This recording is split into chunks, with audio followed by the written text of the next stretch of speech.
住民税が安い自治体の正体。日本唯一の減税と恐ろしい増税の真実。うちは〇〇市だから住民税が安いたまに聞くセリフです。またネットには税金が安い自治体全国の住民税一覧などの情報も載っています。確かに住む場所を変えるだけで手元に残るお金が数万円も変わるとしたら羨ましいを超えて引っ越そうかなという気にもなるかもしれません。しかし現実は甘くありません。結論として税金が安い市は基本都市伝説です。がっかりでしょうか。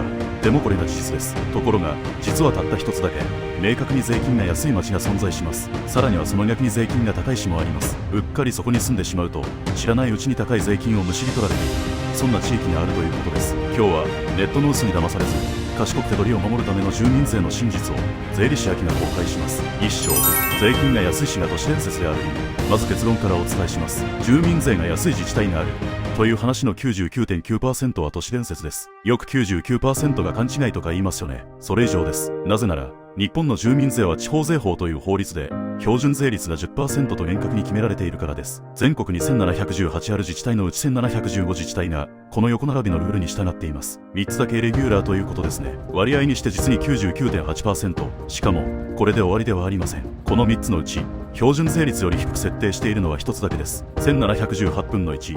割合で言うと 99.9%。 日本の刑事事件の有罪率が 99.8% ですからいかに絶望的な数字かわかると思います。したがって隣の市に引っ越したからといって劇的に税金が安くなることはありえないのです。しかし前述しましたがこの常識を覆す例外が日本にたった一つだけ存在します。2章、唯一の減税実施自治体。その唯一の例外、それは愛知県名古屋市です。名古屋市では市民税の所得割を標準の 6% から 5.7% に引き下げる独自の 5% 減税を行っています。これは全国の主要な自治体で唯一恒久的に実施されている歴史的な減税策です。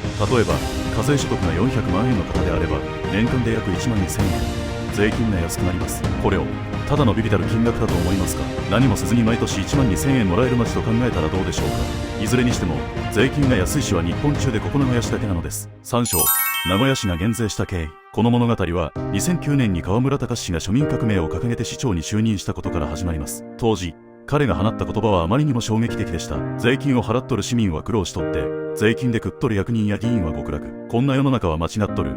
この信念のもと彼は公約として市民税 10% 減税を打ち出しました。当然市議会は財源はどうするんだとも反発し泥沼の闘争が始まります。ここで河村市長が取った行動が凄まじいものでした。まず市長自身の給与を通常の3分の1である年収800万円にカット。さらに1億円を超える退職金も全て受け取りを拒否しました。それだけではありません。市長の公用車を高級車からなんと軽自動車のダイハツタントに変えたのです。市長が軽に乗って給料も削ってやっとるのに役所だけ贅沢は許さん。この圧倒的な身を切る覚悟に市民は熱狂しました。リコール騒動を経て最終的に現在の 5% 減税を勝ち取ったのです。中日新聞などの調査によると名古屋市の市民税減税を評価すると答えた人は常に 80% を超えていました。市長選で5回連続当選という結果も市民がいかにこの改革を支持したかを物語っています。河村市長はこう語ります。自らの給与を3分の1に削り億単位の退職金をゴミ箱に捨てる。そんな市長他におらんでしょう。だからこそ議会も役所も無駄を削れという市長の言葉に反論できんかったんです。さて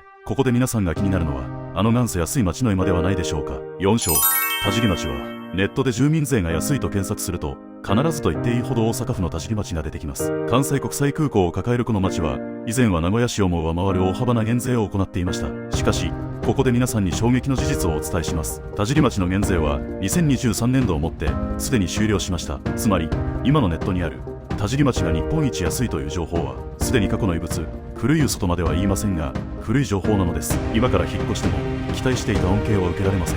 このように安い町を探すのも大切ですが実はもっと恐ろしい落とし穴があるのでむしろこちらに気をつけてください。5章、逆に高い市なら安い町がほとんどない一方で実は住民税が標準より高い自治体は驚くほどたくさんあります。代表的なのが北海道の夕張市です。財政再建のため住民税の所得割がなんと 10.5% に設定されています。標準より 0.5% も高いのです。 0.5% というと少なく感じますが400万円の所得なら 2.1 万円増税です。多いかどうかのご判断は皆さんお願いします。また神奈川県にお住まいの方も残念なお知らせです。水源環境保全のため所得割に 0.025% が上乗せされておりさらに横浜市などは均等割も高く設定されています。自分の住んでいる町の税率を調べてみるのもたまには必要かもしれませんね。6章、結論。結局のところ住民税の安さを求めて街を渡り歩くのは現代の日本では現実的ではありません。名古屋市という唯一の例外を除けば基本はどこも同じ。あるいは標準より高い場所があるだけです。サラリーマンが本当に手取りを増やしたいなら、税率の低い町を探すよりも、ふるさと納税やイデコなどの制度としての控除をフル活用する方が10倍以上の効果があります。私、税理士秋は、本田技健工業株式会社の税務調査対応などを通じ、いかにして適正に、かつ賢く資金を守るかを追求してきました。正しい知識がないまま、損をし続けるのは非常にもったいないことです。ご自身の今の状況で、どのような対策が最適か、迷った時はぜひ一度、専門家にご相談ください。早めの決断が、将来の大きな資産の差につながります。この動画が役に立った方は、ぜひ高評価とチャンネル登録をお願いします。また次の動画でお会いしましょう。